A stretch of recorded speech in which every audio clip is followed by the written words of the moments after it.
Today we're going to take a look at the top 25 wrestling cards sold on eBay July 2024.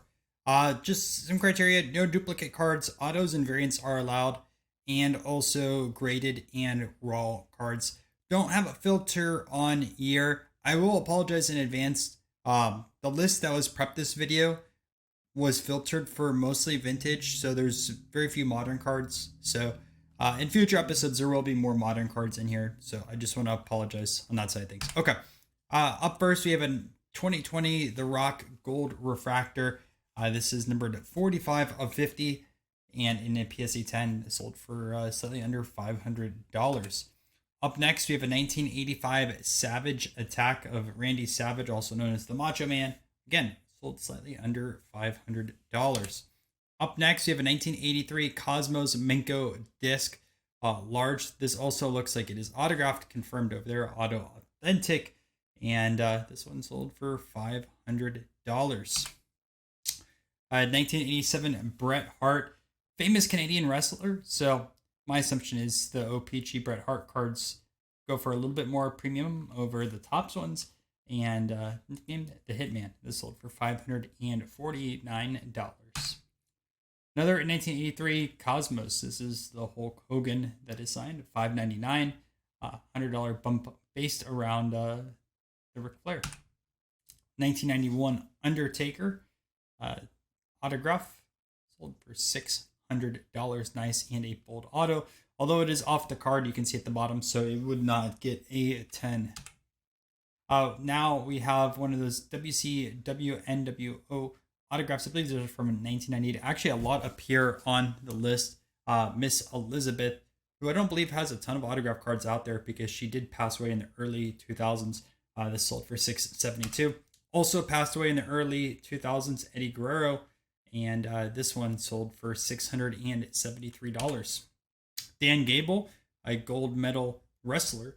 This sold for $675. Dual auto, or not dual, but you have the autograph that got the 9, and then the card itself got a 3. We have Piper and Junkyard, a dual autograph over here. This one sold for $750, just authentic across the board.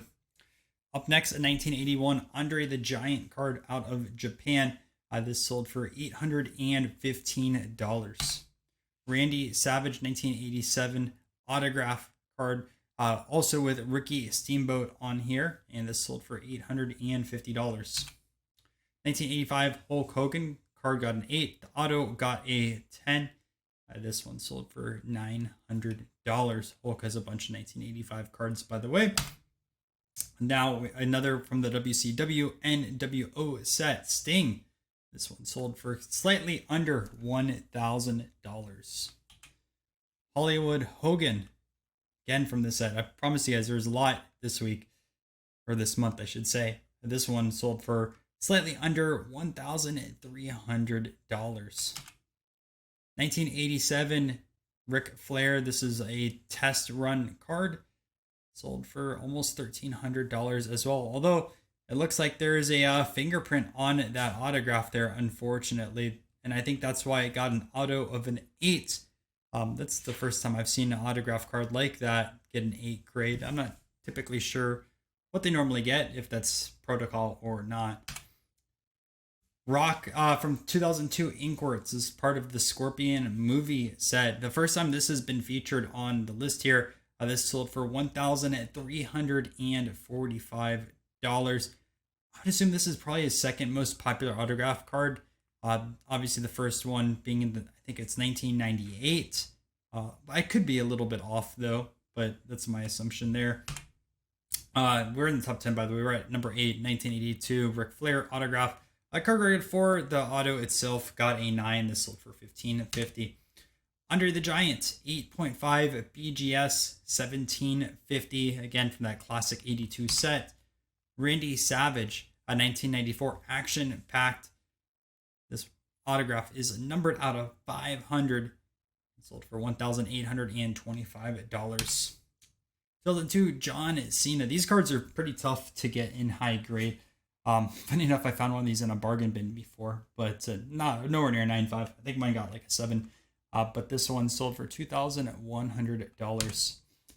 This is the rock card I was talking about a little bit earlier. It got the authentic grade, although it looks pretty nice on the front. I'm surprised they elected to go authentic, but $2,314. 1982 Ric Flair, no auto, but this is a BGS 9, sold for $29.22 at the arena spot. In number 2, we have a 1982 Hogan 6, $3,000. And the most expensive card selling this week, 1982 Hogan, but this one is an autograph on here. Auto is off the card, so if it did get crossed to PSA, it won't get a 10, but this one sold for $3,050. So now, that out of the way, let's take a look at a few honorable mentions. Up first, Hulk Hogan Brutus Beefcake Auto. Dual over here sold for $250. Up next, we have a 1985 WWF rack pack. The description says there's 2 Hulk Hogan cards showing, which I assume that are on the back. This one sold for $500.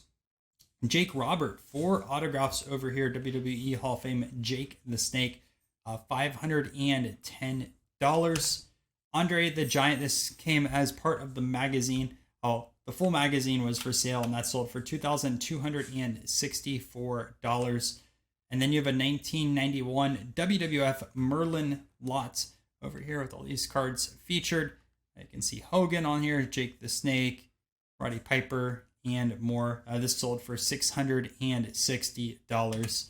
And that's it for this month's wrestling. And next month we'll be adding in a lot more modern cards in here, so I do apologize on that side of things. Also want to get a little bit of feedback on the video. How do you guys think about putting the honorable mentions before the top 10? I'm thinking about doing that. But yeah, hope you guys enjoyed this. And thank you to the channel members, Paul, Giles, Alaska Picker, and Aaron Herbert. And if I am missing any vintage cards, please let me know, because I want to work on my query that I use to pull this data every single month. All right, I'll see you in another video.